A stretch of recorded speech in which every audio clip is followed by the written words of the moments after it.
je l'exaucerai des cieux. Je pardonnerai son péché et je guérirai son pays. Mais il y a la condition si mon peuple... Donc nous devons prendre conscience de notre état de pécheur, nous devons désirer d'en sortir et nous devons donc poursuivre. Et c'est là, donc la sanctification passe par la repentance. Amen, peuple de Dieu. Et si nous ne faisons pas cela, nous allons rester dans un cercle vicieux de pardon, péché, pardon, péché, pardon, péché, parce que nous n'avons rien fait. Si nous voulons sortir de cela, nous devons agir. Amen. Amen.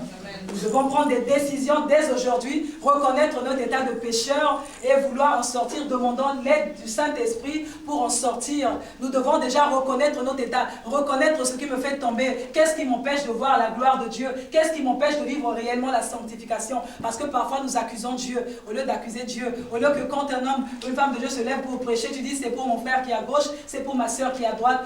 Dans l'humilité, reconnais aussi que tu as ta part, c'est aussi pour toi cette parole. Même pour moi qui prêche l'évangile, cette parole est aussi pour moi. Alléluia.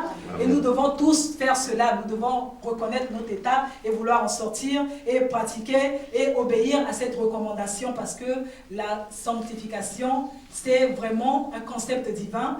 La sainteté, un concept divin, c'est le chemin, c'est vraiment un commandement de Dieu.